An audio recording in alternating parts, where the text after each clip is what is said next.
Баярст медиа үзүүлж байна.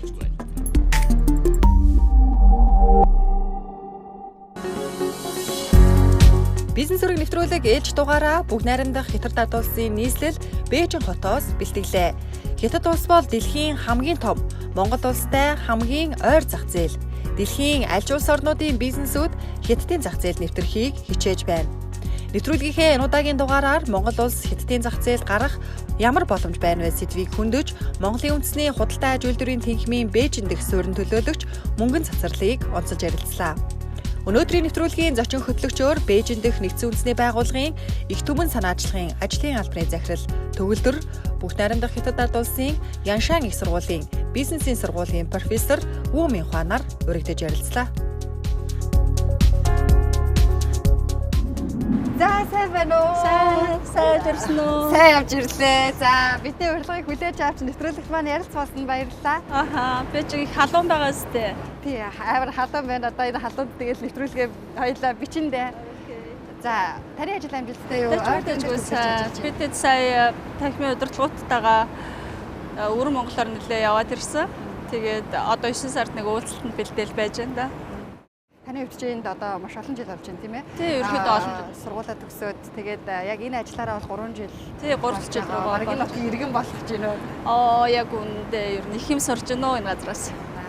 За хоёлаа энд манай офис байдаг тий. Манай оффист ороо хэлээ. Ороод тахтай ярилцъя.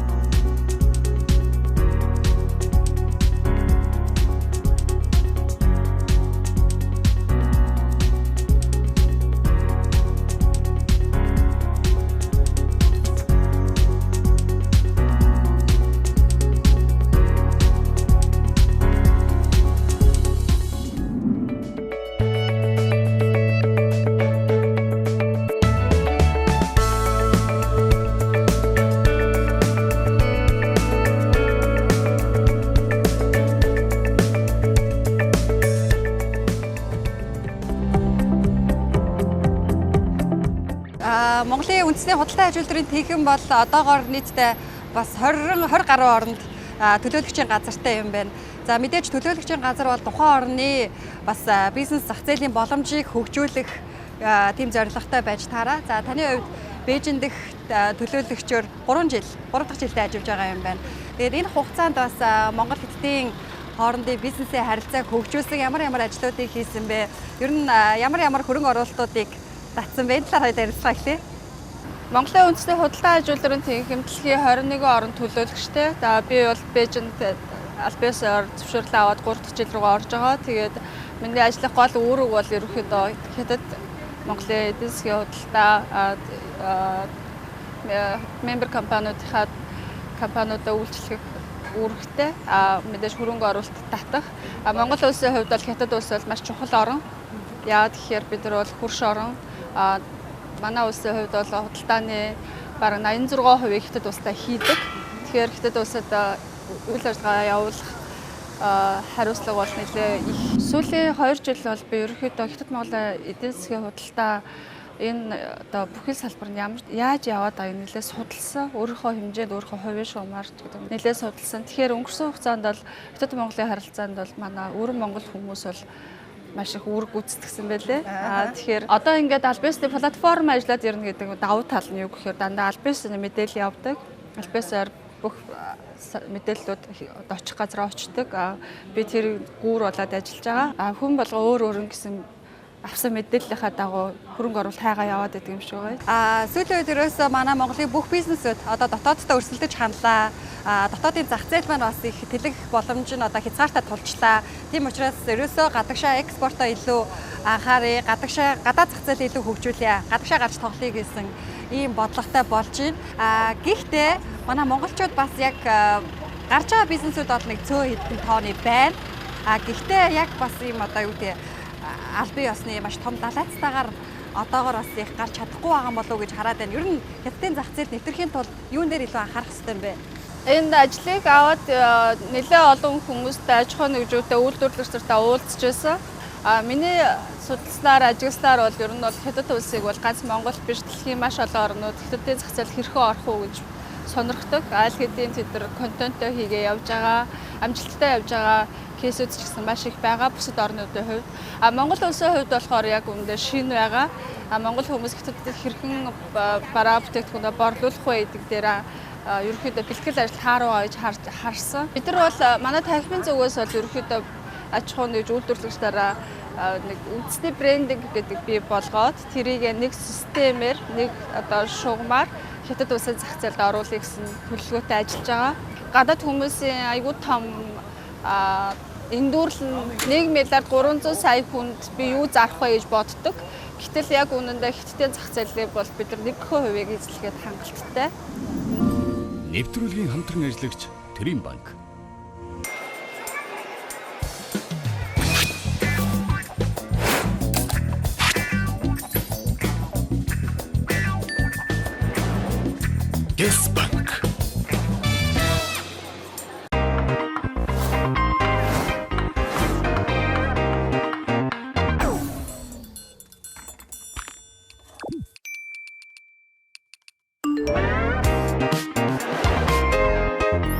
банк.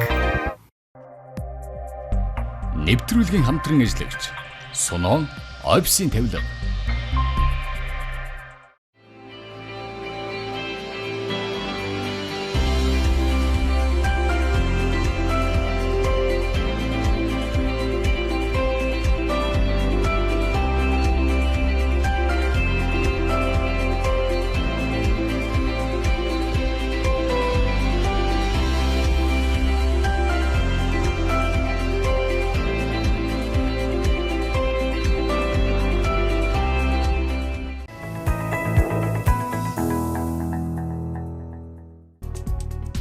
Өнөөдрийн нэвтрүүлгийн зочин хөтлөгчөөр Бээжин дэх нэгдсэн үндэсний байгууллагын их түмэн санаачлахын ажлын албаны захирал Т.Өгөлдөр, бүх найрамдах хятад ард улсын Ян Шан их сургуулийн бизнесийн сургуулийн профессор Мин Хуа нар өргөдөж ярилцлаа. Хятадын зах зээл бол одоо хамгийн том зах зээл тийм ээ. Одоо Монгол орн төдийгүй хамгийн бус дэлхийн одоо бусад бүх орнууд хятадын зах зээл нэвтэрч бизнес эрхлэхийг зорж байна. Тэгээд хятадын зах зээл манай Монголын хамгийн ойрхон зах зээл. Бид гадагшаа гарья гэвэл бас юм заавал одоо юу гэдэг хааваа хол орноо биш те хөрш ойрхон зах зээлээсээ эхлэх бүрэн боломжтой. Гэхдээ энэ бас өөрөө их одоо хүн амын онцлогоос шалтгаалаад те тоо хэмжээ онцлогоос шалтгаалаад нэвтэрч ороход бас их хэцүү юм шиг байгаа. Тэгээ яг та нарын одоо энд ажиллаж амьдарч байгаа хүмүүстэй ажлын туршлага хөрвүүлсэн магадгүй энэ хүмүүсийн соёл онцлогийг мэддгийн хувьд ийшээ одоо Монголын бизнес нэвтрэх ямар боломж харж байгаа вэ? Яаж харж байгаа вэ? Энэ асуултыг би эхлээд багшаасаа асууя гэж бодож байна. Яагаад тэгэхээр манай багш 2 ч удаа Монголд очиж байсан. Doing Business with China гэсэн хичээлийг зааж байсан. Тэгээ Монголын нэлээд аж ахуй нэгжүүдтэй бас яг тулж уулзж байсан. Тэгээд яг өөрх нь хятад хүний нүдээр юу гэж харах вэ? 就是蒙古人如果到中国来开拓中国的市场需要注意的问题，对吧？你也去过蒙古2次的，你有什么感觉？我本人因为也是燕山大学。Би Ян Шан их сургуулийн эдийн засаг менежментийн сургуулийн олон улсын бизнес маркетингийн профессор. Монгол руу 2 ч удаа явж байлаа. 2 дахь удаага явахдаа How to do business with China гэх сургалт илтгэл Монголын аж ахуй нэгжүүдэд тавьсан. Миний илтгэлд хүрэлцэн ирсэн маш олон аж ахуй нэгжүүдийн төлөөллүүд хятад хүмүүстэй бизнес хэрхэн хийх талаар эртхэн мэдэж байсан ч болоосай. Ингэсэн бол их мөнгө хэмнэх боломжтой байжээ гэж байсан юм. Хятад хүнтэй бизнес хийхэд хятадын зөвхөн нэг салбар, нэг секторын талаар мэддэг байх хангалтгүй. Хятад хүнтэй амжилттай бизнес хийхийг хүсэж байвал хамгийн түрүүнд хятадын соёлыг мэддэг байх нь чухал. Би өөрийн илтгэлдээ их өргөн агуулгын хүрээнд тайлбарсан. Өнөөдрийн хувьд хамгийн чухал 2 жишээг дурдъя. Нэгт харилцааны хэлбэр ярих арга барил өөр. Ихэнх монгол хүмүүс хятад хүнтэй харилцах нь их ойлгомжгүй, ядаргаатай гэж боддог. Учир нь монгол хүмүүс их шулуун шудраг, дуртай бол дуртай, дургүй бол дургүйгээ шууд хэлдэг. Харин хятад хүмүүс бол эсэргээрээ юу хэлхийг хүснэ түүнийгээ шууд илэрхийлдэггүй. Үргэлж тойроо далд байдлаар хэлэх гэсэн зүйлээ илэрхийлдэг. Энэ нь гадаад хүн ойлгоход их хүнд бэрхшээлтэй байдаг баг. Юу илэрхийлэхийг хүсэж байгаагаа шууд хэлэхгүй бол бид хэрхэн ойлгох вүлээ? Таах хэрэгтэй юу гэх мэтчлэн гайхширдаг. Хятад хүн тийм эсвэл үгүй гэх үед шууд утгаар нь ойлгож болохгүй. Өөрийн туршлага, бодол тулгуурлан анализ хийх хэрэгтэй. Хятад хүмүүс харилцааны хувьд тойроо бөөрийнхий байдаг. Бизнес хийх үед хэлэх гэсэн зүйлээ шууд илэрхийлдэггүй. Хятад хүнтэй харилцаж явах үедээ тус улсын онцлогийг анхаарах хэрэгтэй. Жишээлх юм бол та хятад хүнтэй бизнес хийхээр төлөвлөөд өөрийн үйлдвэр компани танилцуулбал хятад хүн бүр танаа үйлдвэр их сүрхий юм, яасан мундаг юм гэх зэргээр магтах болно. Гэхдээ энэ тухайн хүн тантай гэрээхийн хамтран ажиллана гэсэн үг биш. Яг өөрийн хэлхийг хүссэн үгээ 3 дахь тэгээд 100 жилийн хүнээр дамжуулан хэлдэг. Хоёрт харилцаа холбоо буюу гуанси. Хятад улс асар их хүн амтай. Иймдээч альва ажил хэргийг personal relationship буюу хувь хүний харилцаа холбоогоор дамжуулан бүтээдэг. Жишээлбэл Мөнгөнцацрал бид хоёр маш ойр дотно. Тэгэхээр түүний хийж байгаа олон зүйлсийг дэмжин ажиллахад үргэлж бэлэн байдаг. Мөнгөнцацрал тусалж болох юу л байна, түүгээрээ туслана. Personal relationship хятад хүмүүсийн хувьд их чухал. Харилцан бие биенээ халамжилж тусалснаар ирээдүйд хамтран ажиллах боломж илүү их болдог. Тэгэхээр миний зүгээс хятад хүнтэй бизнес хийх гэж байгаа монгол хүмүүст өгөх зөвлөгөө гэвэл хятад хүнтэй найз болох хэрэгтэй. Боломжоор олон хятад найзтай болж тэднээс тусламж зөвлөгөө авч байх нь зүйтэй. Жишээ нь Мөнгөнцацралаас асуух, Кристианаас болроо ижил зүйл асуухад хоёр өөр хариулт өгөх шиг. Өөр хүмүүсийн өгөх зөвлөгөө бүр өөр. Олон хүний санал бодол зөвлөгөөг авснаар амжилт олох магадлал илүү өндөр байна. Соёлын ялгааг сайн ойлгох хэрэгтэй. Альва зүйлийг зөвхөн өөрийнхөө соёл, харах өнцөг тулгуурланд өгнөх нь буруу. Жишээлбэл миний илтгэлийн үеэр нэг залуу надаас ингэж асууж байсан юм. Профессор Ө, би хятад хүмүүстэй уулзаж байхад нэг залуу бидэнд тамхи тараахтаа шидэж өгсөн. Энэ маш олон удаа болсон явдал. Яагаад вэ гэж ихэд гайхаа асуусан. Ямар нэг юм шидлэн өнгөх тараах нь хятад хүний хувьд хэвийн л зүйл. Тэр дундаа ойр дотно гих хүндээ ингэж өгдөг юм. Гэтэл монгол хүмүүс үнийг их бүдүүлэг яг л нохоо холдож байгаа мэт юм шиг шидэж өглөө гэж харах нь хэлбэг. Иймэрхүү соёлын ялгаа их учраас тухайн үед нь шууд л асуух хэрэгтэй. Зөвхөн нэг талын соёлыг барьж альва зүйл дүгнэлт хийх нь өрөөсгөл. Хятад өөрөө их том зах зээл. Энэ том зах зээл дээр 10,000 юань, 20,000 юанаар цүнх худалдаж авах хүн ч байна. 10 юань, 20 юаны цүнх авах ч хүн байна.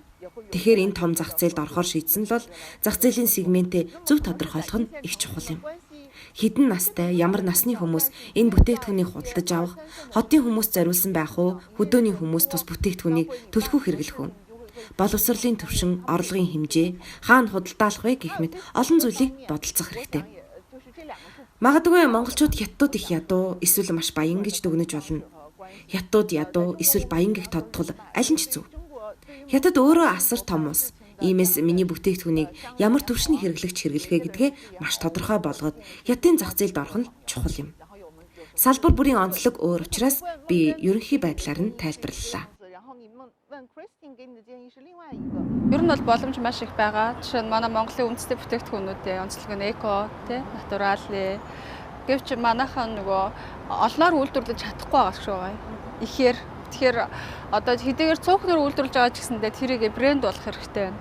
Энэ улсад таниулах хэрэгтэй байна. Тэрийг мөн адил нэг юм системээр нэг юм одоо хаалгаар гэсэн үг бүгдээрээ нэг гаргадаг болох хэрэгтэй. Би бол тэгж л харж байна да. Маркетинг хийх ёстой гэдэг дээр одоо бид нар ингээл хинтээж ярилцсан санал нэгдээд байгаа байхгүй тий.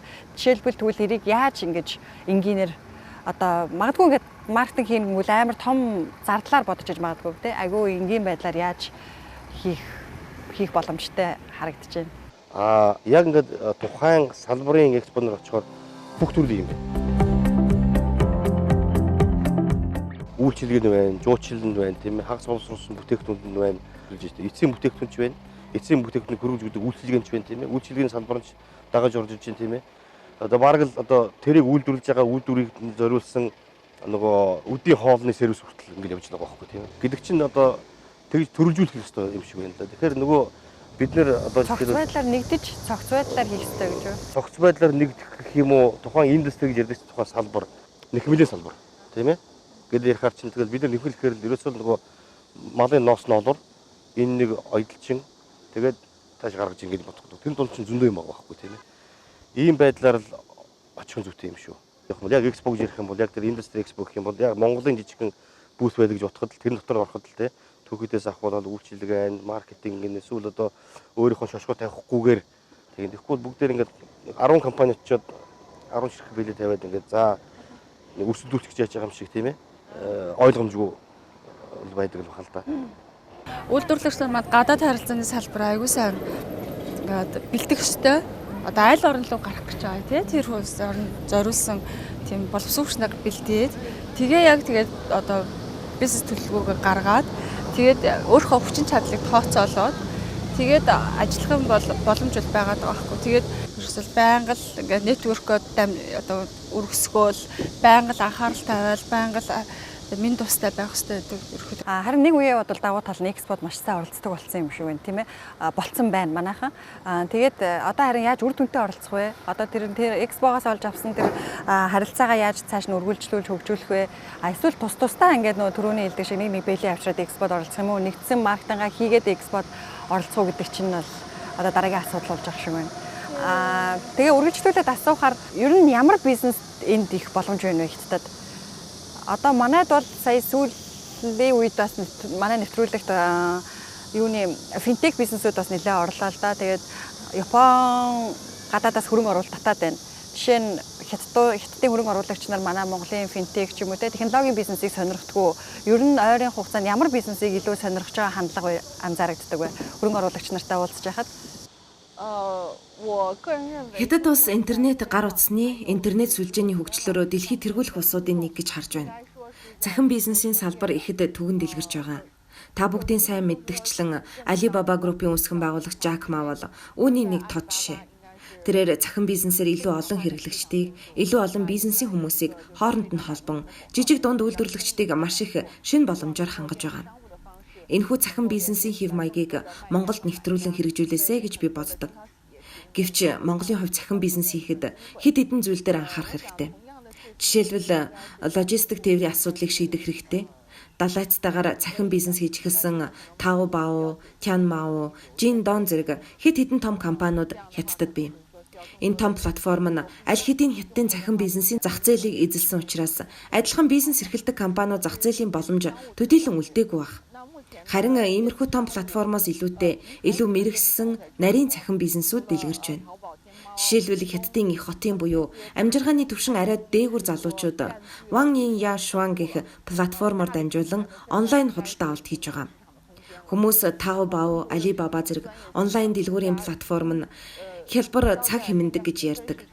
Гэвч тус онлайн сайтуудад бүтээгдэхүүний төрөл, чанар, үн өөр. Сая бүтээгдэхүүн байдаг учраас худалдан авагч сонголт хийхэд их хэцүү. Нэгийг нөгөөтэй харьцуулах үн, төрөл, чанар, хүмүүсийн сэтгэл зэргийг харьцуулсаар төөрөгдөлд орхонч бий. Хэрэглэгчийн энэхүү хэрэгцээг олж харсны үндсэн дээр U.Munguntsatsral Ян Шан гэх шинэ цахим бизнес платформыг үүсгэсэн юм. U.Munguntsatsral Ян Шан нь өөрийн үндсэн шаардлагын дагуу хэрэглэгчид сонголт хийсэн бүтээгдэхүүнээ санал болгодгоор онцлог. Наад шиг зав чөлөө муутай хүний хувьд чанартай, боломжийн үнэтэй бүтээгдэхүүн худалдаа авахыг хүссэн үедээ энэ сайтад хандан худалдаа авалт хийсэн нь илүү баталгаатай, хурдан байх боломжтой юм. Үүнээс харахад иймэрхүү бизнес модель санааг Монголд ч мөн адил хэрэглэх боломжтой. Би анх 2016 онд Монгол явж байсан. Сая 2018 онд Монгол явхад их өөрчлөгдсөн санагдсан. Хятадд амжилттай хэрэгжиж байгаа энэхүү цахим бизнесийн хэлбэрүүд Монголд ч амжилт олох боломжтой гэж харж байна. Хятадд захин бизнесийн салбарт зээл олгодог санхүүгийн байгууллагууд тэмч түгээмэл биш. Захин бизнес нь эдийн засгийн өөрчлөлтийг даган хэлбэлцдэг. Доктортой бус бизнес учраас тус салбарт зээл олгох нь тодорхой хэмжээний эрсдэлтэй байдагтай холбоотой. Та нар ажилласан бахан энэ тэмдэггүй дугуйнууд байгаа. Тэр дугуйг анх тохиолсон стартап хийжсэн залуучууд нь өөрсдийнхөө бизнес яг гарсан түүхээ ярьж байгаа байхгүй юу. Ер нь бол альва улс үндэсний онцлог гэж байдаг юм л та бүр ингээд зовсонд нь байдаг юм уу. Хизээч өөрчлөгддөггүй, ямар ч хөгжлийн явцад ч өөрчлөгддөггүй. Хятад хүмүүс бол 60, 70, 80-аад онд бол дугуй ундаг байсан. Тэр үед машин байдгүй байсан. Тэр тийм хэмжээний амьдралтайч байгаа. Тэгэхээр тэр хүмүүс юу гэж олж харсан гэхээр хятад хүмүүс хичнээн машинтай байсан ч дугуйгаа унсаар л байх бол. Унахч дуртай. Тэгж хараад тэр дугуйг ингээ WeChat-тай холбоод одоо ингээд QR уншуулаад би заавал тэр дугуйг уншаад тэнд авчичаад тийшээ аваачна гэсэн юм байхгүй. Хаана л хаана ямар нэг no station гэх нэртэй. Sting бол энэ бол айгүй мундаг стартап бизнес байсан. Гэдэгтэй адилхан Хятадууд ер нь сүүлийн үеийн залуучууд бол тийм технологитой холбоотой шин зөндөө бизнесүүд хийж байгаа эхэлж байгаа. Ер нь бол бидэртэй уулзсан миний туршлагаад уулзж байгаа хүмүүс бол ерөнхийдөө Монголд юм Монголыг яг өндөө бас сайн мэдэхгүй л байгаа даа л да. Тэнд ямар бизнес хийгээд байна? Технологийн шилээ байгаад байна тий. Юу гарч ирж байгаа гэдэг талаар мэдээлгүй байна гэсэн үг. Ер нь бол тий. Тэг чинь өнөөдөр Африкт маш олон хятадууд хөрөнгө оруулж байна. Африкт тий. Африк чи айгүй хоол тий. Тэгээ бас аюулгүй байдал нь ямар вүлээ. Тэгчээ тийшээ ингээ хөрөнгө оруул. Тэр яа тэгэхээр Африкийн мэдээлэл хятад айгүй Монголоос их орж ирээд байгаа байхгүй. Бид түрүүлээд авангтаа тооцоод үзээд ашигтай байх боломж юм байна гэдэг Африк руу яваад ир. Гэтэл Монгол тэрийг нь тэгэхээр энэ бол бидний дараагийн хийх ажлаас заашгүй нэг болохоор тэгэхээр Монгол өнөөдөр ерөнхийдөө амар дайм байлдаатай биш тий. Улс төрийн маргаантай орн биш шүү дээ. Маш тайван зөв системтэй зөв хийх юм бол хөрөнгө оруулагч бас айгүй ээлтэй орн байгаа. Тэрийгээ бид нар сурталчилж чадахгүй байна гэж би хараад. Яаж сурталчлах вэ? Сурталчлах одоо ер нь ерөөсөө мэдээлэл хэрэгслэр одоо албаны юм хийж байгаа бол одоо вебсайтаа ч юм уу тий ингээд хятад хэл дээр хийдэг ч юм уу. Одоо аж ахуй нэгжүүд өөрсдөө хятадд ирээдүйд гарах гэж хүсэж байгаа бол одооноос л хятад хэл дээр хийх хэрэгтэй. Тэгээд ерөөдөө хятад сурталчлаад хүрнэ гэдэг бол хэцүү маш том. Тэгэхээр ерөөхдөө ингээд network ингээд хятад найзуудтайгаа их болгоо тэрнгөөрөө байнга ярьдаг зогсолтгүй л ярих хэрэгтэй л. Бусад эдийн засгийн салбарууд тогтцоо нөвд манайхаа жоохон хойгор байдаг ч гэсэн яг энэ мэдээллийн технологи тийм ээ захин бодлоо хөгжүүлэх энэ технологийн салбартаа тэгээд захин бодлоо хөгжүүлэх энэ суурь нь бол нэлээд гайгүй үлдсэн. Шилжих зардал багатай тийм ээ аливаа технологиг ингээд дараачийн хувилбарыг гаргаж ирэх юм эсвэл тийм ээ технологи солих switch хийх тохиолдол зардал багатай харьцангуй даваа талтай. Тэгэхээр тэр утгаараа ерөнхийдөө хурдсан баг хяналт нь хурдан ирэх болов гэж бодоод байна. Монгол бол хичнээн баг ч гэсэн яг энэ Евраз хятадыг тийм ээ бол хятадтай хамтлаг зохицуулах холбосон нэг транзит коридорын нэг юм багхгүй. Яг харахгүй юм тийм ээ. Гол нь биш л дээ. Тэгвэл бол яг газар зүүн байршлаараа бол яг мөн тийм учраас эдийн засгийн коридорын санаачлага гарч ирж байгаа. Тэгээ одоо нөгөө финтек буюу мэдээллийн технологи буюу захин бодлоотой холбоотой хэлэхэд нэг юм хоёр боломж байгаа юм байна. Тэний боломж нь бол хамгийн ойрхон харагдаж байгаа нь болохоор мэдээллийн технологиг тэр мэдээлэлд дамжуулах хоолой шугам хэрэгтэй шүү дээ. Тийм ээ. Тэрийг чинь дамжуулдаг одоо станцууд хэрэгтэй, дэд бүтц хэрэгтэй байхгүй. Монголын хувьд бол яг тэр нэг коридор нэг боломжтой коридор нэг гэсэн утгаараа мэдээллийн центр байгуулах айгуу тохиромжтой юм байна лээ. Ер нь тэр эдийн засгийн коридорын концепцийг ашиглаад дата центр бий болох буюу тэр одоо том мэдээлэл чинь тийм ээ. Бид нар өөрөө тэрийг хэрэглэх зах зээл нь ш, тэрийг дамжуулах тийм ээ. Үнэхээр тэр коридор гэдэг юм ухаарад тийм ээ тэр концепцийг хэрэгжүүлэх гэвэл тэр дата центрыг байгуулах боломж байгаа байхгүй. Тэрэнд нь одоо нөгөө хөрөнгө оруулалтыг татах тийм ээ өөрсдөө тэрэндээ таата орчныг бүрдүүлэх аюулгүй байдлаас хангаж өгөх. Энэ бол биднэрт бол аюу том ирээдүйг ярьж байгаа. Тэгэхээр яг одоо нөгөө агаарын тээврийн навигац орлого шиг үнэхээр маш том орлого бүрдүүлэх тийм ээ зүгээр юм дамжуулаад тэрийг харж хамгаалаад сууж яхад ийм боломжинд бүрдэж байгаа байхгүй. Би Монгол руу нийт 2 удаа очиж байсан. Хамгийн анх 2016 онд аяллаар явж байлаа. Монголоор аялахад үнэхээр гайхалтай. Хосгүй сайхан байсан. Улаанбаатараас гараад л хонь адуумал байгалийн үцгэлэнт байдлыг хараад хамт аялж явсан хүмүүс маань бүгд машинаасаа бууж зураг авахыг хүссэн. Монгол улс аялал жуулчлалын салбарыг хөгжүүлж хятад хүмүүсийг Монгол руу аялал хийлгэх, мөн түнчлэн аялал жуулчлалыг хөгжүүлэхийн зэрэгцээ бэлэг дурсгалын төрөл зүйлсийг их болгол зүгээр санагдсан. Намайг 2016 онд аяллаар очиход бэлэг дурсгалын зүйлс төдийлөн элбэг гоё байгаагүй. Хятад хүмүүс аяллаар явахдаа өөрийн ойр дотны найз гэр бүлийн гишүүдтэй төдийлөн үнэтэй биш ч тус улсыг илэрхийлэх онцлог бүхий бүтээгдэхүүн авч бэлэглэх дуртай. Нэгэн заншил юм л да.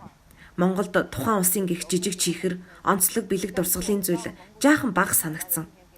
Энэ бизнесийг хөгжүүлвэл тийм том биш ч бас нэгэн зах зээлийн боломж юм болов уу гэж харсан. 2018 онд би бизнес аяллаар явсан. Эдийн засаг дээшилж маш олон өндөр барилгатай гой хоолны газрууд говийн том дэлгүүр нээгдсэн гэх зэргээр их хөгжиж байгаа харагдсан. Жишээ нь 2016 онд Монгол руу аялах үед хонь үхрийн мах их хэлбэг дэлбэг амтлагаа өөр тул итгэд амттай санагдаагүй. Харин 2018 онд очиход махны амт илүү амттай, хятад гадаад хүмүүсийн амт мэдрэхүйд таарсан маш гоё амттай болсон байсан. Ихэнх хүмүүс хятад руу Монголын махыг экспортлол боломж их байна гэж харж байна. Тэгвэл илүү боловсронгүй дээд зэрэглэлийн хонь нөхрийн стейк экспортлол бүр их боломж байгаа харагдсан.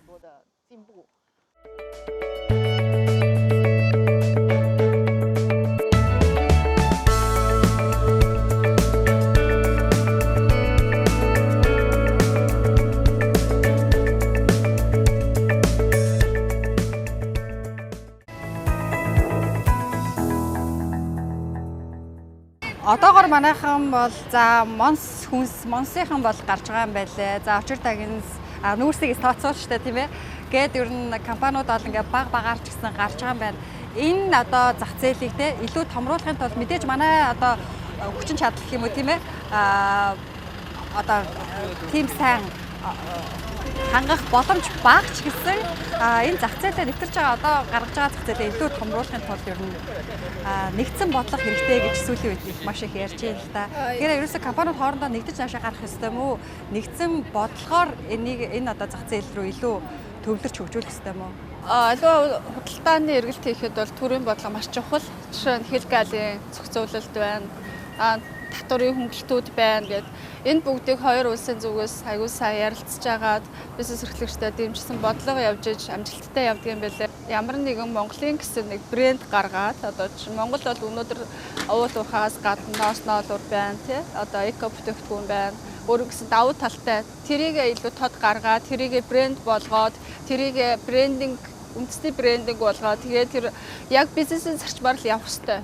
Түүнээс биш би бол өнгөрсөн хугацаанд хүмүүстэй уулзж байхад нэг хувийн компани хөө нэг үйлдвэрийн захирал ингээ хятадд юмаа зарах юмсаа гэ ганцаараа ч юм уу хоёулаа явж байгаа байсан. Энэ бол үнэхээр хангалттай биш. Уг нь бол Монгол хятадын бизнесийг дэмжсэн нэг бүс нэг зам за чөлөөт бүсийн бодлогод хэрэгждэг. Тэгээ манай Монголын бизнесүүд яг энэ одоо бодлогод хэр ашиглаж чаддгийг бодлогын давуу талыг ер нь бизнестэй ашиглаж чаддаг юм болов ямар давуу талууд бас байдаг юм бэ? Хятадын нэг бүс нэг зам гээд маш олон жилийн төлөвлөгөөтэй бодлого хэрэгжиж байгаа. Хятад улс энэ ямар бодлого гэхээр хөрш оронтойгоо хамтдаа хөгжцгөө гэсэн урайтай.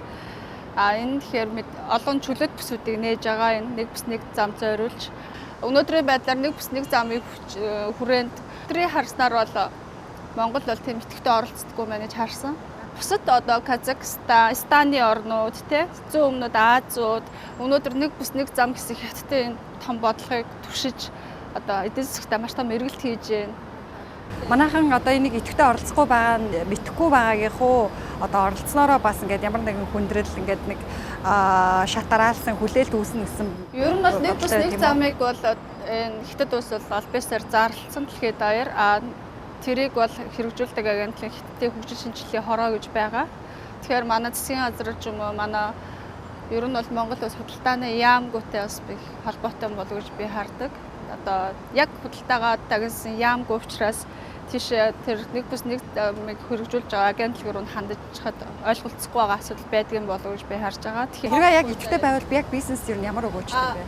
Хэрвээ яг идэвхтэй байх юм бол хятад улсаас хөрөнгө оруулалт одоо авах бүрэн боломжтой бүхэл салбарт мөн одоо худалдааны хөнгөлтүүд айгүйх байгаа. Одоо жишээ нь Казахстан руу гарлаа гэхэд такси хөнгөлөлтүүд тодорхой бүтээгдэхүүн дээр тэр хөнгөлтүүд бол айгүйх байдаг. Тэрийг бол авах бүрэн боломжтой. Тэгэхээр энэ хугацаанд бас таны хувьд яг ингэж холбож хөрөнгө оруулалт олж өгсөн юм уу те? Эсвэл энэ процесс нь явагдаж байгаа бизнесүүд байна уу? Байгаа. Монгол хүмүүс хятадаас одоо ингээд худалдаа авах гэж хайхад хэцүү байдаг юм шүү. Жишээ нь одоо хүнсний бүтээгдэхүүн, магадгүй бүтээгдэхүүн, магадгүй нүүрс ч юм уу те байгалийн одоо уул уурхайн бүтээгдэхүүн ингээд хятад улсад борлуулах гэхээр яг жинхэнэ худалдаа авагчтайгаа уулзч чаддаггүй. Дунд нь заавал яг юм зуурчлагч эсвэл юм өвөр Монгол хүн байдаг. Тэгээд тэр хүн маань яг үнэн бодитоор тэр цаашаа удаан хугацаар нийлүүлж чадах уугүй дандаа эргэлзээтэй байдаг. Тэгэхээр сүүлийн үед бол би нэг хэд хэдэн компаниудад энэ салбарт худалдаа авч олж өгсөн. Бид амжилттай ажиллаж байгаа. Манай монголчууд одоо хятад руу бизнес эрхэлнэ гингүүд өвөр монголчуудаар их дамжуулаад байдаг тийм ээ. Та түрүү бас яриандаа хэлжсэн компани болгоно нэг юм өвөр монгол одоо орчуулагч нэг юм бизнесийн одоо холбогч гэх юм уу тийм ээ. Тэгэхээр тэрийг л одоо ойр гэж хараад лох шиг байна л да. Эсвэл ингээд бүх юмыг өөрөө хийх гэж орлоод байдаг. Өөрсдөө бид нар гарцыг гаргана. Өөрсдөө бид нар маркетинг PR-аа хийн гэдэг. Тэгэхээр голд нь яг ийм албан ёсны тийм ээ тагмаар дамжуулж харилцахын одоо давуу тал нь юу юм бэ? Өнөөдөр бол хятад улсад тэр дэлхийд даяар албан ёсны платформоор, албан ёсны офисоор, албан ёсны байгууллагаар дамжиж үйл ажиллагаа хийхэд одоо илүү их анхаарал тавьдаг болсон. Бизнесийн хувьд бол хятад бол том гүрүү учраас ингээд хэн хаана юу авах гэж байгааг нь мэддэхгүй, хэнд юу хэрэгтэй байгааг бид нар ямарч мэдэх боломжгүй. Бид өнгөрсөн 20 жил бол Монгол улс хятадын хооронд өвөр монголчууд бол маш их байр суурь үзүүлсэн байлээ. Мэдээж энэ бол мэдээж хэлний бэрхшээл байсан. Өнөөдөр сүүлийн үед маш олон хятад хэлтэй боловсон хүчингүүд бий болж байна. Энэ бол ирээдүйн бидний том гүүр болж байгаа. Гүр болох ёстой гэж үзэж байгаа. Тэгэхээр ерөн цаашдаа бол албан ёсоор платформоор албан ёсны газраар харьцсан давуу талууд маш их байгаа. Жишээ нь худалдан авалт хийлээ гэхэд татварын буцаалт гэж байдаг. Хятадд тэр бүхэл бараанлуудад татварын буцаалтууд байгаа. Татвар тэгэхээр нөгөө мэдээлэлгүйгээс бол тэр татвараа буцааж авахгүй асуудлууд айгүйх байдаг. Манай аж ахуй нэгжүүд одоо бизнес эрхлэгчид, наймаачид тэ бүгдээрээ яг тийм асуудал байдаг.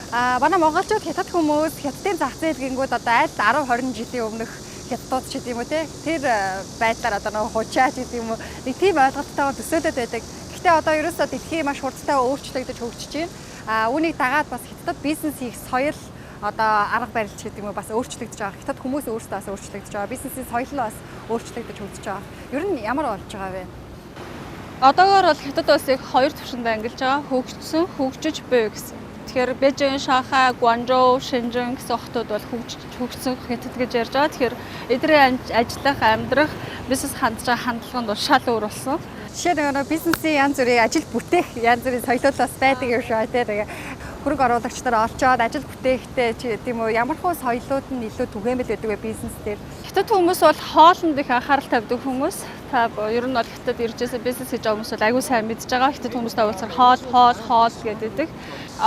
Барууныхын ч юм уу манай монголчуудын соёлоор бол бид нар оффист ажиллаа яриад дараа нь хоолоо иддэг тийм. Гэтэл яг хятад хүмүүсийн гол ажлын нюанс нь хоолн дээр гарч ирдэг.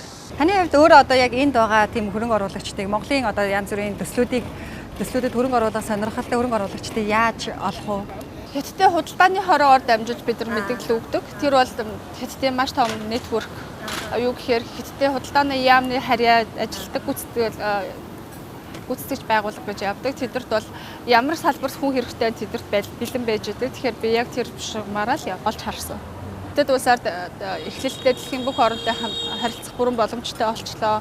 Харьцангуйныг үе бодвол тэгэхээр хятадууд бол ерөнхийдөө мөнгөтэй хүмүүс нь юу хийхээ мэдхээ болцсон нэг хэсэг байдаг. Мөнгөө хаашаа хөрөнгө оруулах уу, хаана юу хийх үү. Тэгэхээр цаашдаа бол B2B уулздаг илүү идэвхтэй хийн.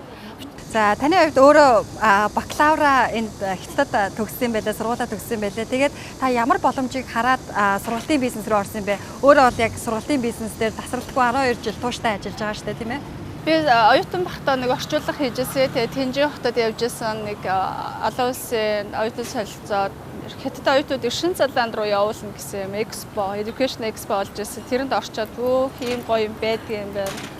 Энд чи ягаад монгол хүмүүс явж болдгоо юм бол гэж бодоод. Тэгээ би буцаж Бээжинд ирчээд Бээжинд бол дэлхийн бараг бүх ихтэй сургуулиудын төлөөлөгчийн газрууд байдаг. Тэгээ би хамгийн анх уулзсан Англи их сургуулийн төлөөлөгчийн газар хүнтэй уулзчихсан. Тэр хүнтэй уулзаад би юм хийя гэхэд чи чадах уу гэж асуужсэн. Би чадна гэд. Тухайд би юу хийж чааж мэдэхгүй ярьжсэн. Гэхдээ яаж явуулах хэрэгсээ мэдэхгүй. Яаж явдгийг ч мэдэхгүй. Тэгээ анх эхлэхдээ бол Итали улсаар эхэлжсэн. Тухайн улс үед бол би бол өөрөө бол Итали гутал гэж мэдчихсэн. Ерөнхийдөө бол Монгол-Итали харилцаа бол тийм сайн байгаагүй.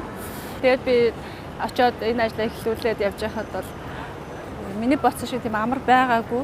Ерөнхийдөө гадаад харилцаан дээр тулгуурлаж ажилладаг ажил. Тэгэхээр гадаад харилцаа гэдэг нь юу юм бэ гэдгийг бол тэр өдрөөс эхлээд сурсан даа. Яа тэгэхээр би дандаа гадныхантай харилцдаг, цагийн зураг ихтэй, калчрын зураг ихтэй. Тэр бүгдд нь би зохицуулж ажиллана гэдэг бол надаас айгүй чаленж шаардж байсан. Яг таны анх нөгөө бизнесээ эхлүүлж байгаа процессыг нь сонсмаар яг яаж бизнес нь өнөөдрийг хүрсэн бэ гэх эсвэл нэг эхний шатаа давж исэн бэ? Тэр үед ч нөгөө Facebook гэж байдгүйсэн шүү дээ. Зар мэдээ сонил, зар их өвдгөөсөө дүүр хэмжээтэй 3 харьцааны хэмжээд. Тэгээд зар мэдээ сонингоор хүмүүс айгүй хуцаар ирдэг. Уулзаал би өөрөө тэр Итали явж үзээчгүйсэн.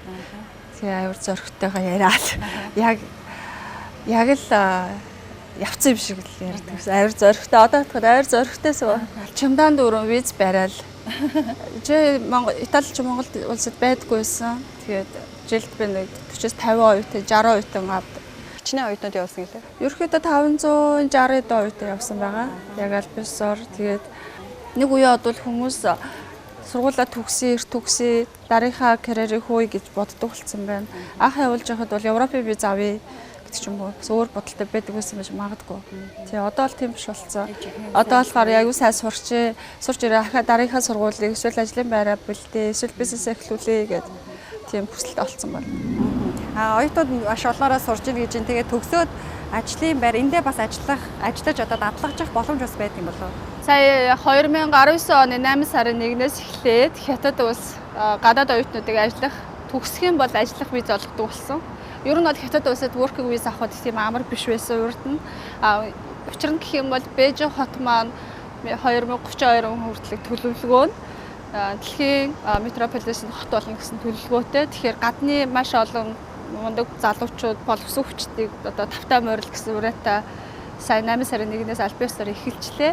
Тэгэхээр хэрвээ Монгол залуучууд маань үнэхээр сайн сураад чадвартай хэн бол Бээжинд одоо Америкт авдаг цалингаа одоо Англид авдаг цалинг энд аваад амьдрах бүрэн боломжтой. Хятад улсад манаас сүүлийн үед Монголоос маш их оюутнууд ирж байгаа. Бүр жил бараг 1000, 2000, 3000 гараа ирж байгаа. Гэхдээ бүгдээрээ тэтгэлгээр сурж байгаа. Энэ бол бас их том боломж. Энэ тэтгэлэг уудахгүй ерөөхдөө байхгүй болно гэж би маш их судаа сонсч байсан. Боловсролын бизнес ер нь хэцүү шүү дээ, тийм ээ. Тэгээд маш их одоо ялангуяа ийм одоо оюутан солилцооны ажлууд бол маш их хилэм дагуулад байдаг. Одоо тулгарч ирсэн хамгийн хэцүү зүйлээсээ яаж гарч ирсэн бэ? Ер нь бол бидний боловсролын бизнес хүнтэй ажилдаг. Тэгэхээр хүн болгон таалагдана гэж байхгүй. Хүн болгон өөрийн хүснээр бид нар шаардлага тавьдаг. Бидний элчин сайдын яамтай адилхан виз олгодог гэж ойлгодог энд тий. Тэрнтэй адилхан асуудлууд бас гарч ирсэн. Жишээ нь нэг жил манай бүх оюутнууд виз гараагүй. Бүх хүүхдүүд виз гараагүй. Тэгэхээр тэр хүүхдүүд мэдээж бидэрт гомдолтой хандна тий. Тэгээд тэр асуудлыг шийдэх гэж би ерөөхдөө баг 3-4 жил тасралтгүйгээр одоо амар сэтгэл санааны дарамттай байсан. Тэгээ хийснээр бурууч байгаагүй л дээ. Би бол одоо дотроо өөрөөрөө бахархдаг штэ. Нол хүүхдүүдийг гүүрн болоод юм үзэднүүд тайлаад тий. Ямар ч гэсэн амьдралдаа айгүй том эргэлт хийсэн. Үүн ер нь хүнд боломж олдвол явах боломж явж л ах хэрэгтэй. Залуу хүмүүс бол аялж л ах хэрэгтэй. Аялна гэдэг нь бас их мөнгөндөө бас биш. Зүгээр айгүй сайн зохион байгуулалтанд л байдаг.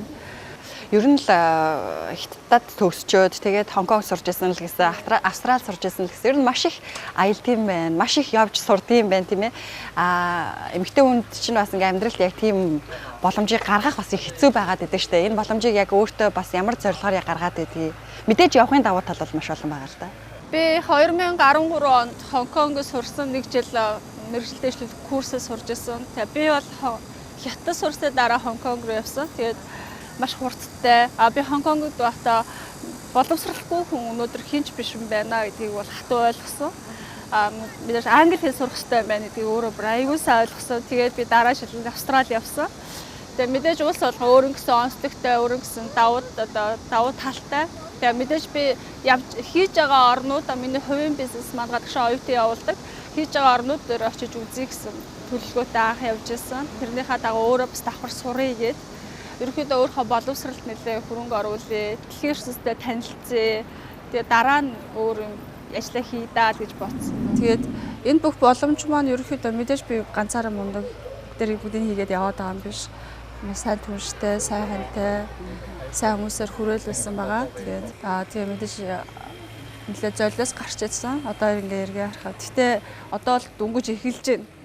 Би бол тэр үед за одоо ингээд тавьсан гэж үзэж байна. Хундамаа айгуу сайн тавьсан байна. Түүнээс биш би одоо бол амжилтанд хүрсэн одоо хүрхийг зорж байгаа өдр гэж ярмааргүй байна. Яа тэгэхээр би ямар ч нэг юмдаа тууштай байсан байна. Тууштай байсан хамгийн том юм би айгуу туртай ажилтаа туртай. Тэгэхээр цаашдаа ер нь мэргэжлээ сонгож байгаа, бизнес хийж байгаа хүн бол ер нь бол туртай салбараа сонгох хэрэгтэй юм байна. Юун туртай юм а ерөөсөө зогсдоггүй юм байна. Ирээдүйд болохоор ерөөхдөө энэ хундаа маань олон улсын сургууль болох ба гэсэн. Энэ бол миний бүр би гэхдээ өөр юм хий, өөр салбарт оръё. Бүр шал өөр ажил хийгээс өндөө бодож үзсэлтэй бизнес хий гэж. Гэхдээ эргээл би миний мөрөөдөл бол яг educational боловсрол. Одоо бол таны бизнес ингээд тогтчлоо. 12 жил тууштай ажилласан, энэ салбараа одоо сайн мууг мэддэг болсон, хүлээн зөвшөөрөгдсөн гэж ойлгож болно. За таны өөрийн хэлдгээр бол яг суурийн сайн тавьчихсан тийм ээ. Хятад дахь одоо юу гэдэг байр сууриач бас олцсон байна. Хөлөө олчихсан тийм ээ. Таны энд бас амьдрал бизнес нь тогтцсон байна. Өчигдөр хэдүүлээ офсоор нь орлоо. Өнөөдөр бас энэ гоё арааны ядах гэрээр нь зочиллоо. Ийм их хүн амтай хятадд байтгаа Монголдо бизнес хийгээд ингэж энэ бүхнийг тогтоох, зохицлох хэцүү шүү дээ. Тэгээд эмэгтэй хүн тэгээд энийг бас ингэж энэ болгоныг бий болгоход ер нь яаж ажиллаж ийж бас энд хүрсэн бэ? Айгуух золиос гарсан. Одоо хүүхд гаргаж амжаагүй л байна. Хүүхд гаргах завгүй л ажиллаад байна. Завгүй гэж хэлээд байгаа. Тэгээд яг үндэ тийм л байна. Энэ нэг ритмд орчдөг. Тэгээд ингээд ритмд орсон ингээд. Гэтэ ингээ эргээ бодоход нэрээ би яг юуны төлөө ингээ даа гэж бас бодтiin.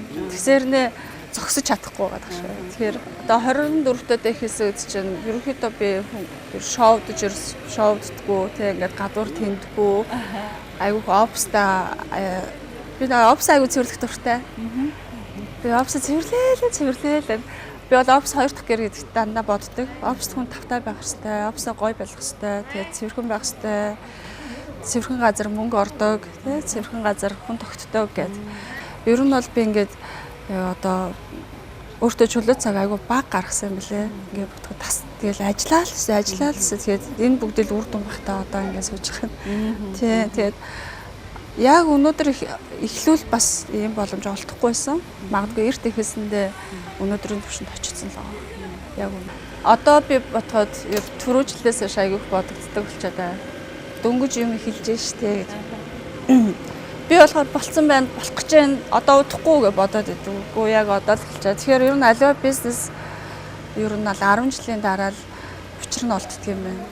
Ядаж доктортой болдго юм байна. Одоо яг өнөөдөр хэдийгээр технологи хөгжөөд бүх юм хийж яриад байдаг үгүй юу те. Яг хийгээд явахаар бас үгүй байна уу? Мэдээч өнөөдөр нийгмэд дагаад дэлхийн хөгжлөд дагаад юм айгу хурдтай хөгжиж байгаа. 3 жилийн сар болж болно. Хамаагүй 3 сарын турч болж болно. Ер нь айгу юм айгу хурдан болчиход байна шүү дээ. Тэгтэл яг ингээд эргээ харахад ер нь бол 10 жил юм байна шүү. Тий. 10 жил. Заримдаа боддог эмэгтэй хүн байж яг юуны төлөө гэж ингэж яваад байгаа юм. Заримдаа бараг бүгдийг орхиод сайхан ээж болоо суучих гэсэн бас бодогддаг л байна тий. Тэгээ бодлохгүй байх хүн юм чи. Тэгтээ болохгүй зүудахгүй.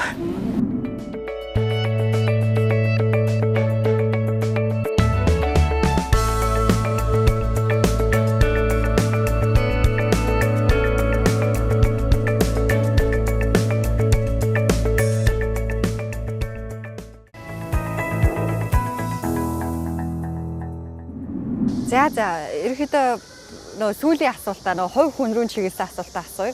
Хүн нөө ер нь ингээд юм шахалтанд орсон үедээ түрүү ярьжсэн те шахалтанд орсон үедээ өөрөөс гарч болох нөөц боломжийг маш сайн нээдэг юм байна л да. Толгой нь хүртэлтэй айгуу сайн ажиллаж ирдэг, нүд нь маш том харж эхэлдэг гэдэг. Тэгээ энэтэй холбоотой кейсүүд яриач бас ажлын ч юм уу те амьдралын ямар шахалтанд ороод өөртөөгөө ямар боломжийг нээж ажиллаж исэн талаар товчхон гоё кейсүүдийг сонирхъя. 其实最近就有一个嘛，因为我摔了。Яг өнөөдөр бол бас шууд хэлэхэд би ингээ хүлээ гэмтээсэн. Тэгээд ойрын хугацаанд надад тохиолдсон зүйлээсээ жишээ татан ярих гэж бодлоо. Би сая 4-р сард унаад 2 хөлөө гэмтээсэн юм. 2 хөлөө хоёулаа гэмтсэн, гэмтэл маань хүнд гэж онцлогдсон тул багадаа л 3 сар хэвтрийн дэглэм барих шаардлагатай болсон. Маш олон хүмүүс намайг зүгээр дээ удахгүй идэгнэ гэх зэргээр ихэд тайтгаруулж байлаа. Гэхдээ гэмтлээ би төдийлөн хүн дээр хүлээж аваагүй. Нэгэнт л болсон зүйл шүү дээ. Болох зүйл байж гих зэргээр л бодсон. Яагаад заавал би гэж хүл маань хүн дээр гэмтэл авчихлаа гэж харахаас илүүтэй хэвтрийн дэглэм барих 3 сарда сайхан амраад авъя. 3 сар гэрийн ажил хийх шаардлагагүй болох нь. Уншихад илүү их цаг гаргах боломжтой боллоо гэх мэтчлэн аль болох эергээр асуудалд хандсан. Би одоо 50 нас хүрч байгаа. Миний хувьд харьцангуй олон туршлага хуримтлуулагдсан. Энэ жижигхэн надад тохиолдсон зүйлээс дүгнэн залуу үеийнхэнд хандаж хэлэхэд ямар ч муу зүйл тохиолдсон Яагаад заавал би гэж, яагаад би ийм азгүй юм бэ хэмээн сөргөөр хандхаас илүүтэй болоод өнгөрөх зүйл. Нэгэнт л болсон юм чинь хэрхэн энэ асуудлыг шийдэж болох вэ гэх өнцгөөс харах хэрэгтэй шүү. Хүн бүхэн л асуудалтай тулгарч байдаг. Харин асуудлыг шийдэх зөв шийдэл олох нь хамгийн чухал. Хятадд фанфа зомби кванан дуа буюу шийдэл үргэлж асуудлаас их байдаг гэдэг үг бий. Хөлөө гимтээсэн үед найл орохоос эхлээд маш олон бэрхшээлүүтэй тулгарч байсан. 4-р сараас 7-р сар хүртэлх хэвтрийн дэглэмтэй үедээ би сургууль руугаа очиж гадаад оюутнуудад хичээл орсон. Сургуулийн багш профессорууд би чинь өвдсөн байхад заавал ирж хичээл заах хэрэггүй. Бие бодоо гэж олон удаа надад хэлсэн. Би гэрээсээ гараад хідэн шат байгаа. Сургуульд очих хүртэл хэрхэн явах. Хичнээн шат намайг ухтах билээ гэх зэргээр сайтар бодон яаж шат руу өсөх, хэрхэн буух зэрэгээ төлөвлөсөн байсан тул асуудлыг шийдэхэд дөхөн байсан. Бодож төлөвлөх тусам тулгарх асуудлыг багасгадаг. Асуудлыг байгаагаар нь хүлээж ав. Харин олон талаас сэтгэн шийдэл олох хэрэгтэй. Асуудал байхад шийдэл үргэлж байдаг. За манай удирдах зүйлийн гишүүдийн төслийн хийжсэн зөвшөөрөлтсөн. Удирдах зүйлийн гишүүдүүдээ нэг хилцээр авч явах гэсэн юм байна. За тэгээд эхнээс нь мэдээж ингээд маш олон хүн авч явж байгаа айгүй уртайл байсан байхгүй. Нөгөө нэг итгэхэд найдаад ингээд явсан чинь болно гэсэн чинь. Нилээ их зүйлийг хүн таах гэсэн байхгүй. Тэрээс бүгдээр нь ураад тэгээд жинхэнэ нөгөө нэг хөшлийн бид дээр гаргах шиг нөгөө хагахаа хийж байхгүй. Нөө хүмүүс үзээд яасан бэ? Юу юм бэ? Сайн чиглэл. Тэгэл бүгдээр ингээд юм хоосаа тийм ээ. За болийг гэвэл яах вэ гэж. За болж болж байна тийм. Бол нь бүх юм хойшлон нэр хүн дунд төсөл будаа болно тийм ээ. Ерөөс ингээд бүх нэг юуны далимаар шаа холбогдлол улсуудтай ингээд ярьж байгаад нэг тэр мэдээлэл хуваалцахгүй гэсэн чи тэгээд үлдэж шүү дээ. Ингээд ерөөс ингээд энгийн байдлаар хүн мэдчихэж байгаа байхгүй. Уг нь ч тэгж хийдгүүл дээ. Нөгөө нэг ерөнхий одоо тогтсон уламжилт аргачлалын үед бол энэ арай жоохон биш юм байна гэж. Тэгэл за маргааш хэдэн цагаас нисэх боллоо гэд нэг 8 цагийн өмнө нэг хөлсөө арчиж байгаа байхгүй. Энэ хоёрыг нийлүүлээд юу гэж хэлэх гээд байна вэ гэхээр юм шавхах тийм ээ хүмүүстэй шал одоо эндээс тусламж ирэхгүй байхдаа ерөөсөө тийм эсвэл энэ хүнээс асуувал юу л боёвол гэж бодсон зүгээр ингээд ярьчих гэсэн юм билээ тийм. Хамаагүй шал хамаагаа зөвлөгөөр тэр зөвлөгөөг дагсан чинь бүтчихэж байгаа байхгүй. Тэр нөгөө олон хаалга татаж үзэх боломжуудаа энэ болохгүй дээ гэж бодохгүй эсвэл юм байна. Би нэр түрстаа танилцж байхдаа ерөөдөө цалингүй ажил хийгээд надад ямар цалин ирэхгүй. Яа тэгэхээр би хэтлээ сайжруулъя гэж бодож байсан. Тэгээд чи тэг цалин авахгүй оюутны амралтаараа ажилласан юм чи цалин авахгүй яаж ажиллах юм бэ? Зүгээр би хэтлээ сайжруулмаар байна. Тэгээд тэр бол хүнд аягүй сэтгэл төрсэн байгаа байхгүй. Тэгэхээр өнөөдөр бол хамтраа явж байгаа гол юм. Тэгээд би оюутан болоо тэгээд байхаас ажилласан. Оюутан байхдаа хальт ажиллаа 3 сар болоод явцсан нөгөө амралтаараа ажиллаж байсан юм чи. Тэгээд ингээд хүнд аягүй сэтгэл төрдөг. Зарим тэгээд одоо тэр үед надаа юу гэж бодож байсан гэхээр мөнгө хэрэгтэй мэдээж хэрэгтэй байх мөнгө үнэтэй мэдлэгээ үнэлэх нь зөв байх. Тэгэхээр зарим үед бол хүн бас одоо тийм ингээд хэрэгтэй үед нь хэрэг болоод тийм тус болоод тэгвэл тэр бас залуу хүмүүст бол хол явахт нь айгүй том зам болдог юм байна гэж би хэлмээр байгаа. Тийм. Тэгээ энэ бол эрсдэл гарсан кейс гэж хэрлэхгүй зүгээр энэ зур миний зураа өнөөдөр хүртэл бас сайн партнертай байх. Одоо эхлэл нь байсан гэж хэлмээр анхны ингээд сэтгэл нь тийм байсан. Яагаад тэгэхээр айгүй хүнд үйдэнд арилцсан. Тэгээд ямар ч цалин байхгүй мөнгөгүй байхаараа маш сайн. Тэгээд би 3 сар ажилласан. Тэгээд буцаа явсан. Тэгээд тэр үед чи яах вэ мессенжер гэж байдаг. Тэгээд эргөө холбогдоод тэгээд ерөөхдөө төгсөөд тэгээд төгсөөд холбогдоог дараа нь зам байж холбогдоод ерөөхдөө айгүй нөгөө эргэх холбоогоо сайжруулсан гэх юм уу тий. Тэр залуу хүмүүст бол ерөөхдөө залуучууд бол хит мөнгө гээл тий. Эсвэл би өндөр мэдлэгтэй юм чи миний мэдлэг маань цагийн хит өдр гээд зарим үед бол жоохон одоо сайхан сэтгэл биш юм том акшн хараад тий. Үнгүй хийж авч шүү. Боломжоо ингээ хүн төгстэй биш байна. Уурхай чаддаг юм. Тэгэхээр энийг бол би сайхан сэтгэл хэрэгтэй гэж мэдээж хэрэгтэй. Гэхдээ ингээд хүн мэдрэмжтэй байх хэрэгтэй юм байна. Мэдрэмжтэй тий. Орчноо мэдэрдэг, хүнээ мэдэрдэг.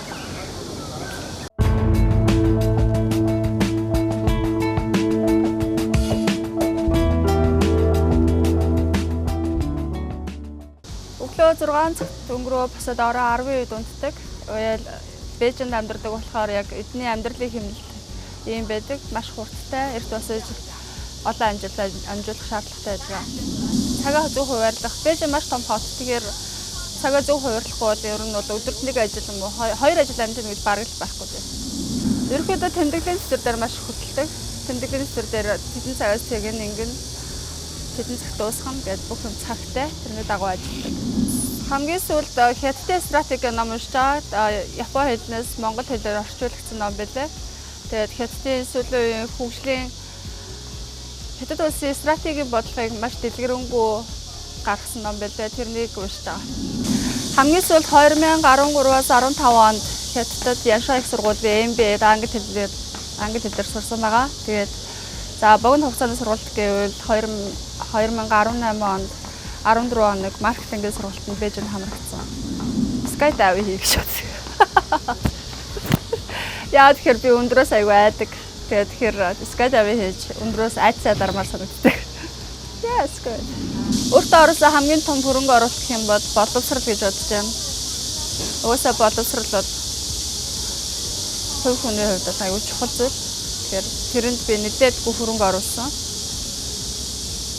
Тэр дундаа одоо хятадас би нэг бакалавр мастер боловсрал авсан. Тэгэхээр хятадын боловсролыг суралцсан гэж бодож байна.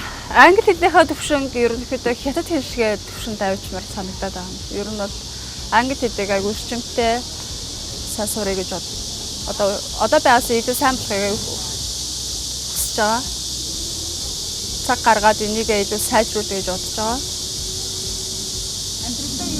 Амралтын өдрүүдээр ерөөхдөө ганцаараа байх дуртай оффистоо. Тэгээд энэ 7 хоногт юу хийв, дараа 7 хоногт юу хийх гэж байна.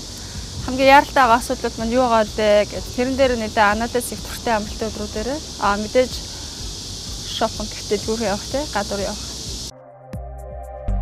Нэвтрүүлгийн хамтран ажиллагч Суноон офисын тавилга.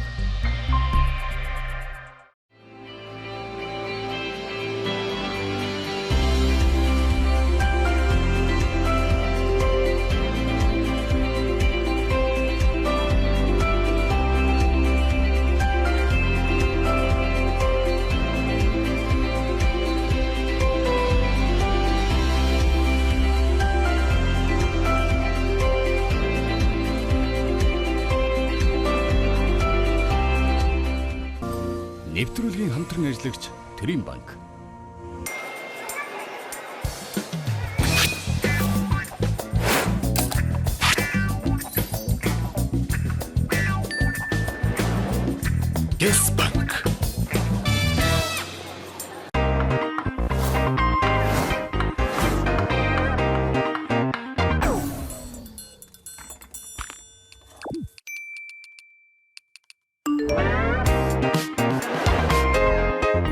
банк.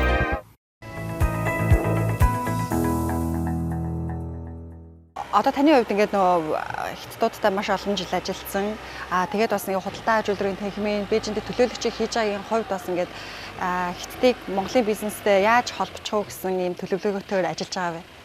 Ер нь бол тренинг сургалтаар тий багаар одоо бодож байгаа юмнууд нь би одоо бодож байгаа юм тэр хятад хүн бодож байгаа юм шал өөр гэдэг байхгүй юу? Энэ миний л бодол гэдэг. Тэгэхээр энэ хоёрыг яаж нийлүүлэх гэхээр тэр хүн нэг ийм шүү. Хятад хүн ингэж ажилтдаг юм аа. Хятад улсын хууль нэм юм аа. Хятад хүмүүсийн болгоомжлдог энэ юм нэм юм аа гэд эхлээд ийм сургалт хийгээд тэр хүн тэрний дагуу өөрийнхөө одоо асуудалтай хандаад тэгээд айгу хурдан бүтэх боломжтой байхгүй. Яг өнөөдөр цэвэр монгол хүн хятад хүн хоёр уулзаад юм ярихад ингээ ойлголцдоггүй айгу хэцүү. Хэдийгээр орчуулагчтай ч гэсэндээ нөгөө калчурын ялгааны хитрхи их байдаг. Тэгэхээр тэрийг бол ер нь бид нар doing business with China гэсэн сургалтаар ингээд бизнес эрхэлж байгаа хүмүүстээ зориулаад тийм сургалтаар эхлээд ойлгох хэрэгтэй юм. Юу гэсэндээ боловсрлаар ойлгох хэрэгтэй. За дараа нь мэдээж яг зөв хүнтэй холбох хэрэгтэй байхгүй. Одоо яг үнэхээр Монголын сонирхож байгаа хүнтэй л холбохгүй бол ингээд зүгээр нэг явж байгаа хүнтэй ч юм уу зүгээр сонирхож байгаа эсвэл ажил хэрэг биш хүнтэй уулзахад цагийн гарцсан шүү дээ. Тэгэхээр ийм хоёр юм дээр аюул сан анхаарах хэрэгтэй мэн гэж бодсон. Өнөөдөр хятадд юмаа зарж байгаа хүмүүс ингээд замын үдээр одоо чимдаандаа ч юм уу тэг ингээ хайрцагт ч юм уу хийгээл авчираад ах шүү. Тэгээд хил галын асуудал жоо асуудалтай. Тэгэхээр яг тийм албан ёсоор явах юм бол хил галын асуудал нь шийдээд явах боломжтой. Утгагүй эхлэх баг. Албан ёсоор явахаар одоо татвар өндөр гэж бодд юм болов нөгөө төлөх мөнгөө одоо өндөр үнэтэй гэж бодд юм болов яагаад манайхан албан ёсоор явахгүй байгаад байгаа юм бол татвар бол төлөх татварыг бол хүн аль ч үсэн иргэн төлөх ёстой. Гэхдээ татвар бол өндөр. Гэхдээ татвараа оруулчаад ашигтай ажиллах бүрэн боломжтой гэдэг эдийн засгийн тооцоо гаргаад ажиллах ёстой шүү дээ. Гэхдээ би ажиллана. Ер нь бол жинхэнэ худалдаа авахч олж чаддаггүй юм байна гэж харсан. Ер нь бол би боддгийг хятад улсыг ингээ бүхэлд нь харахаасаа илүү мужаар нь харсан дээр одоо муж гэсэн өөр гэсэн онцлогтой, өөр гэсэн хоолны соёлтой, өөр гэсэн амьдралын хэмнэлтэй гэдэг. Тэгэхээр тэр ингээд тэрэнд нь ингээд салбарлаа ажиллах юм бол аюу хурдан. Ер нь харийн хугацаанд Монгол руугаа очиж амьдарч ажиллах төлөвлөгөө байгаа юу? Эсвэл одоо эндээ маш том ажилтайгаа холбоотой зорилго тавьсан байна уу? Би Монгол руу аюу ойр ороход зөндөө явдаг. Бээжингийн Монгол ойрох 2 цаг яваад чинь газраар явбал өдрийн дотор очих боломжтой болчих. Тэгэхээр Монголд бол байнга очдог. Тэгээ ер нь одоо орчин үед бол ерөөхдөө хоёр газар амьдрах боломж хүн залуучууд бол хийх ёстой юм байлээ. Нөгөө хоёр хөлөө нэг газар тавь гэдэг. Тэг би сонсч ирсэн нэг хөлөө юу гэсэн нэг газар байр сууриас эх орондоо мэдээж байна. Бидний аргер тий бүх юм байна. Тэгээ нэг газар бас ингээд амьдраад хөлөө болоод бизнесээ тогтоогоод тий тэгээ явах хэрэгтэй байхгүй. Зөвхөн нэг газараа байна гэдэг жоохон хоцрогдмол болчиход байна л да одоо гэдэг. Тэгээд ерөнхийдөө би Хятад Монголын хооронд энэ ажлаа аягүй сайн хийхийг хүсэж байна. Дөнгөж эхэлж байна бүх юм. За баярлалаа. Бидний урилгыг хүлээж авч нэвтрүүлэгт маань сонирхолтой яриа өрнүүлсэнд маш их баярлалаа. Монголын бизнесүүдтэй Хятадын зах зээл гарахын тулд бас юун дээр анхаарах ёстой гэдэг талаар зөвлөгөө өгсөн баярлалаа. Ер нь бас тэр тал руугаа холбож өгөх ажил хийх гэж байгаа тэр цаашдын том зорилгот нь өндөр амжилт хүсье. Тэгээ таны ажил амьдралд компанийн хамт олонд том амжилт хүсье. Баярлалаа. Гой нэвтрүүлэгт орсонд. За баярлалаа. Урилгыг маань хүлээж авч тавьсан асуултанд маань бас сонирхолтой санаад шийдэл кейсүүдээ ярьсан та бүхэнд баярлалаа. Тэгээ та бүхний цаашдын ажилд амжилт хүсье. Нэг юм манай нэвтрүүлгийн уламжлалт эдгий. Селфи хийдэг хамтдаа төгөлдөр ах их унаанасаа.